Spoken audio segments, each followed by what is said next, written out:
Boa tarde a todos. Eu queria manifestar aqui minha profunda alegria por essa oportunidade de estar aqui com vocês. Eu vou contar um pouco da minha história nessa apresentação, mas perceber que na fala inicial do Ministério da Saúde, do Ministério de Ciência, Tecnologia e Inovação, e depois de ter passado por vários anos na tentativa de sensibilizar políticas públicas em relação a isso, para mim é motivo de grande alegria nesse momento. Então, eu vou fazer a minha apresentação, que eu denominei aí a formação de uma causa... a construção de um novo modelo de saúde da mulher, porque eu acho que quando a gente fala em endometriose, a gente está passando por isso. Eu acho que foi muito bem citado há pouco que a endometriose é um real problema de saúde pública. A gente está falando de uma doença que é a principal causa de absenteísmo para a mulher, é a principal causa de dor pélvica da mulher e de infertilidade feminina. E como que uma situação tão importante como essa não deva ser o carro-chefe de política de saúde da mulher. Então, enfim, eu falo aqui em meu nome, em nome do setor de endometriose, da Faculdade de Medicina da USP e como gestor da ginecologia do Hospital Beneficência Portuguesa, e passando um pouco por essa linha de tempo aqui que eu vou passar para vocês. Tá? Eu acho que eu comecei a lidar com a endometriose no momento que a gente criou o primeiro setor de endometriose de um hospital no mundo inteiro. Na época, ninguém olhava para isso. Na época, a endometriose era uma doença que era deixada à parte. E já naquele momento, nessa estratégia de eu passar aqui para vocês a minha trajetória do olhar para a doença, olhando para a saúde pública, a gente percebeu que existia um grande gargalo nesse processo, que uma doença tão prevalente, tão importante, tão limitante, dependia de um diagnóstico chamado invasivo, de uma laparoscopia que fosse, quando até então a enorme maioria dos hospitais do SUS não tinham um laparoscópio. Então foi aí que a gente começou a mirar em estratégias para construir uma melhoria dessa história. Em 96, a gente começou, na década de 90, a gente começou a lidar muito com marcador para a doença. Estudamos uma gama enorme de marcadores, com publicações, com prêmios, mas não era o exame que a gente precisava para acelerar esse diagnóstico. Foi então que, a partir de 2000, a gente começou a mirar em protocolos de imagem, como alternativa. A gente começou pensando que talvez um ultrassom transretal poderia ser uma perspectiva importante, publicamos esse estudo, mas o grande divisor de águas veio em 2007, quando a gente publicou o primeiro estudo, um dos primeiros no mundo, pioneiro, para mapeamento de endometriose por imagem. E, na época, esse exame era feito por ultrassom. A gente comparou o ultrassom com ressonância. E ultrassom por quê? Porque, do ponto de vista de saúde pública, seria muito mais fácil lidar com ultrassom do que uma ressonância. A gente definiu um protocolo, nos juntamos a grandes radiologistas na época e começamos a olhar por esse caminho, no objetivo, obviamente, de romper aquele paradigma de que o padrão ouro para o diagnóstico dependia de uma cirurgia. E foi então que a gente começou também mirar na diminuição do tempo entre o começo dos sintomas e o diagnóstico da doença. Quando isso surgiu, foi em 2007, 2008, que foi fundada a Sociedade Brasileira de Endometriose, num fórum como esse que a gente está aqui. Um grupo de pesquisadores com grande representação, mas que tinham não só uma visão política, mas que tinham uma visão da gente deixar fazer a diferença com todos os estudos que a gente víamos criando, não só na USP de São Paulo, né? E em faculdades como todas que estão representadas aqui, né?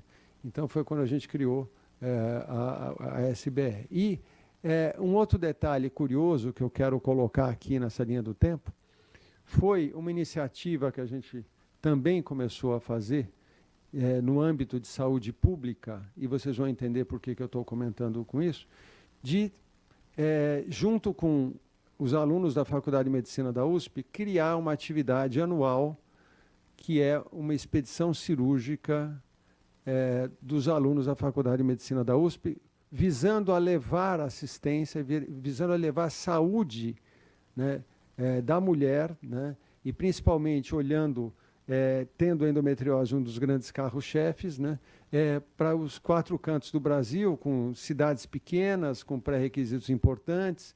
Só para vocês terem uma ideia, esse ano a gente foi para uma cidade bem longe daqui, lá de São Paulo, que é Crateús, lá no Ceará, e com 80 profissionais, mais de 2, 3 milhões de doação, né, levando laparoscópio, levando tudo para fazer a diferença nesse sentido. Mas por que isso passa a ser tão importante? Porque no meio dessa história toda, né, a gente tem que pensar em como expandir tudo isso, né, que senão fica uma coisa muito centralizada, muito na dependência da tecnologia.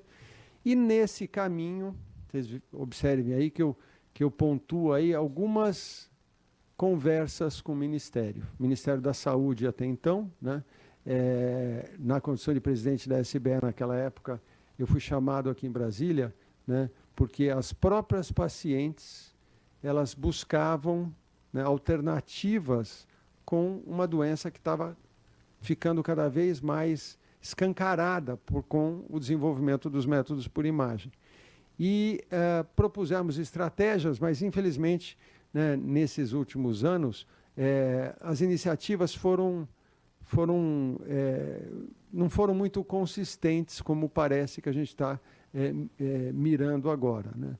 E aí a coisa começou a se internacionalizar, a gente participou de atividades internacionais, né, com a nova classificação da doença, um olhar diferente para a doença.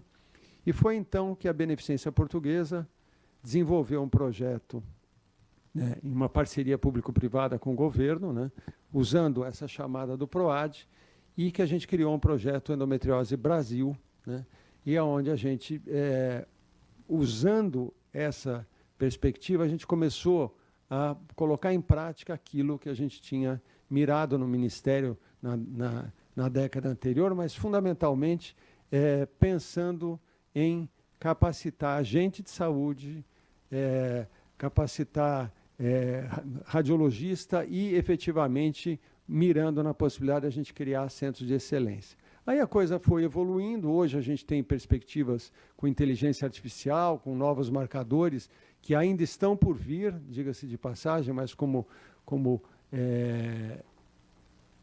uma perspectiva, e finalizando com o projeto Crateús, que eu vou mostrar para vocês.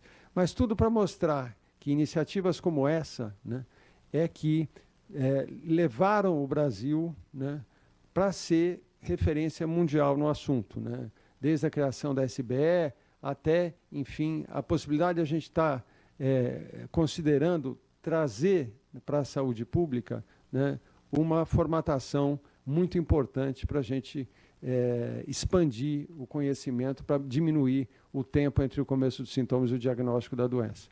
O fato é que, nesse projeto, né, a gente está no 6º ano, né, dessa parceria, né, a gente atendeu inúmeras pacientes, né, e com uma relevância super importante, né, fazendo com que isso tenha impacto na atenção primária, né, com um trabalho muito dirigido para isso, né, na atenção secundária também e na atenção terciária, né, onde a gente traz profissionais, né, de vários estados do país e vai até o centro deles, né, para também ter certeza que a gente está treinando corretamente, né, e capacitando esses profissionais para falar da doença. É óbvio que a gente precisa de mais, né? O Brasil é um país continental, né, de tamanho continental, e essa capacitação ela tem surtido efeito claramente, né? Surtido efeito no sentido de dar ouvido para paciente, né? Evitar o que o americano chama de gaslighting, né? Deixar a queixa da paciente evaporar, né? E não ser ouvida, né? E melhorar o diagnóstico e efetivamente mirar na capacitação para quem trata também. Agora, voltando para a questão da expedição, para concluir, né? Essa expedição cirúrgica, ela participou dessa trajetória que eu estou colocando aqui para vocês de uma forma muito interessante. No começo, um trabalho de formiguinha, né? Onde a gente foi levando a polos remotos uma vez por ano, né? Mas isso mirando em ensino, assistência e pesquisa com todas essas cidades aí que a gente visitou nesse intervalo. E eu finalizo aqui a minha fala falando um pouquinho dessa experiência que a gente teve agora, faz 3 semanas, né? No sertão do Ceará, né? Onde é uma cidade, geralmente as cidades que a gente vai, elas têm um pré-requisito de ter aproximadamente 50, 60 mil habitantes, de ter a política local engajada no processo, né? E foi o que a gente um trabalho de 1 ano, né, que a gente faz, né?